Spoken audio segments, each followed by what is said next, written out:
आज आप जंतर मंतर पे आ रखे हैं, पहले तो अपना इंट्रोडक्शन दीजिए और क्या मुद्दे हैं आपके, ये बताइए।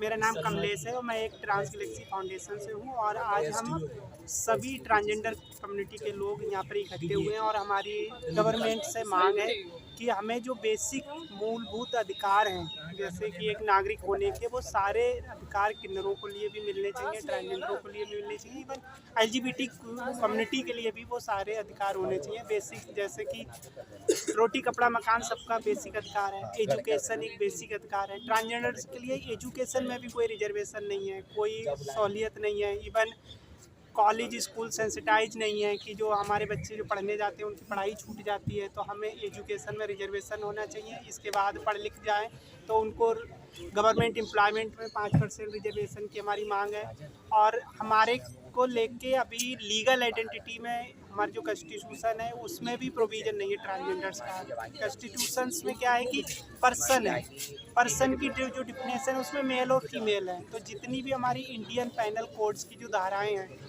तो उसमें भी हम एग्जिस्ट नहीं करते। उसकी वजह से हम पे बहुत सारे अत्याचार होते हैं, हमारे कोई केस रजिस्टर्ड नहीं होते। पुलिस वाले अगर हमारी हेल्प करना भी चाहें तब भी वो नहीं कर सकते क्योंकि उनके पास ऐसी कोई धाराएं नहीं होती। तो वो सब चीज़ों में संशोधन की ज़रूरत है। पर्सन की डिफिनेशन में मॉडिफिकेशन की ज़रूरत है उसको बहुत ज़्यादा। अगर वो चीज़ें अगर जब तक नहीं होंगी तब तक ये समस्याएं बनी रहेंगी, मिथ डेवलप्ड होते रहेंगे और बच्चे ऐसे ही परेशान होते रहेंगे। पेरेंट्स को हम ब्लेम जरूर कर देते हैं कि बच्चों को घर से निकाल देते हैं, क्योंकि हम भी पैदा तो जैसे आप हुए वैसे हम होते हैं, कोई अलग से तो हम आते नहीं हैं। और हमारी संख्या क्यों बढ़ रही है, अल्टीमेटली आते तो वहीं से। पेरेंट्स के लिए हम दोष जरूर दे देते हैं कि बच्चों को क्यों छोड़ देते हैं, बट उनके पीछे वजह है। एक तो एजुकेशन नहीं है, अवेयरनेस नहीं है। मेडिकल में गवर्नमेंट को बहुत बड़े वे पे इसको थोड़ा सा सेंसिटाइज करने की ज़रूरत है, अवेयरनेस लाने की ज़रूरत है। सो दैट कि सोसाइटी में जैसे बहुत सारी कुरीतियाँ थी, हम 75 साल आज़ादी के जब मना रहे हैं तो इतने सालों में जितने भी हमारी जो कुरीतियाँ थी उन सब पे काम किया गया, उन सब को हटाया गया, उनके लिए कानून आए, policy I. But transgender welfare के लिए कुछ भी नहीं आया, जो कि हमारा इतिहास बहुत अच्छा था। हमारी एग्जिस्टेंस अगर मुग़लों के टाइम में बहुत अच्छी थी, हमारे रोल अच्छे थे, हमारी इम्पोर्टेंस अच्छी थी, और उससे पहले देखें तो उससे भी ज़्यादा हम पूजनीय थे। सारी समस्या अभी क्यों है, ये समस्या आई थी अंग्रेज़ों के टाइम में।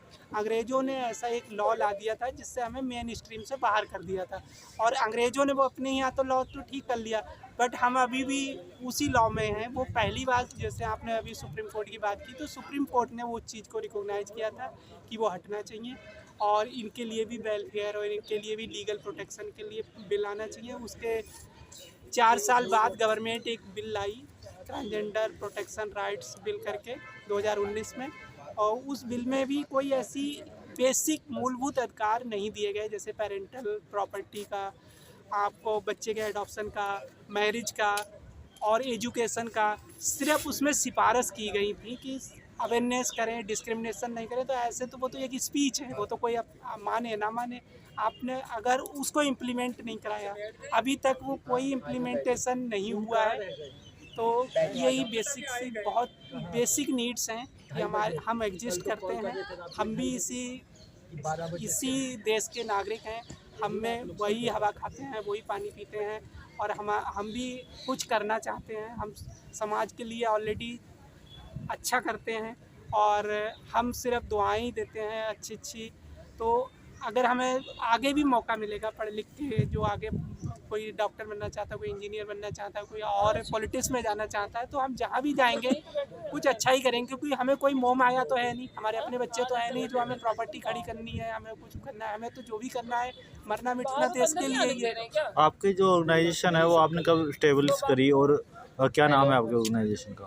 मेरा जो अपना पर्सनल ऑर्गेनाइजेशन है उसका नाम है ट्रांस गैलेक्सी फाउंडेशन, और हम ट्रांसजेंडर वेलफेयर में काम करते हैं। बेसिकली मेरा जो मेन मोटो रहता है वो है एजुकेशन अवेयरनेस, कि बच्चों को जो हमारी सबसे बड़ी प्रॉब्लम है, एजुकेशन छूट जाती है, या तो किसी कारणवश छूट जाती है, फैमिली सपोर्ट नहीं होता है, पैसों की वजह से होता है, या स्कूल में इतनी बुलिंग या डिस्क्रिमिनेशन हो जाता है कि बच्चा जाना ही नहीं चाहता है। तो उनकी जो बेसिक एजुकेशन छूट गई वो उसको किसी तरह से हम उनको कंप्लीट कराएं, चाहे वो ऑनलाइन कराएं या किसी कोई ऐसी एजेंसी ढूंढते हैं या ऑर्गेनाइजेशन जो उनकी एजुकेशन में हेल्प करे। दूसरा, फिर उनके एम्प्लॉयमेंट में अगर फाइनेंशियली इकोनॉमिकली इंडिपेंडेंट जब तक नहीं होगे तब तक आपको सोशल एक्सेप्टेंस नहीं आती है।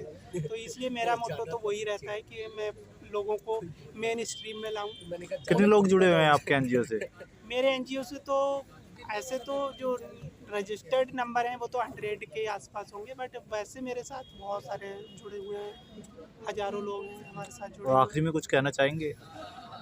आखिरी में यही है कि हम भी इस देश के नागरिक हैं, हम भी एग्जिस्ट करते हैं। कोई भी पार्टी, चाहे वो रूलिंग पार्टी हो, अपोजिशन हो या और भी कोई राजनीतिक दल है, हम किसी की मैनिफेस्टो में एग्जिस्ट नहीं करते हैं। तो आप एक बार हमारी भी सुनिए। हम माइनर नहीं हैं, माइनर इसलिए हैं, माइनॉरिटी में भी माइनॉरिटी, क्योंकि हमारी जनगणना ठीक से नहीं होती है, हमारी संख्या ठीक से नहीं है। तो एक बार अगर प्रॉपर सर्वे करिए लोगों को और इसके बाद में उस पर थोड़ा सा आप लोगों पे भी ध्यान दिया जाए, ये ध्यान दिया जाए वेलफेयर के लिए। अगर नहीं है तो हमारे को मौका दो, हम भी आगे आएंगे, बिल्कुल इलेक्शन लड़ेंगे, हम भी देश चलाएंगे।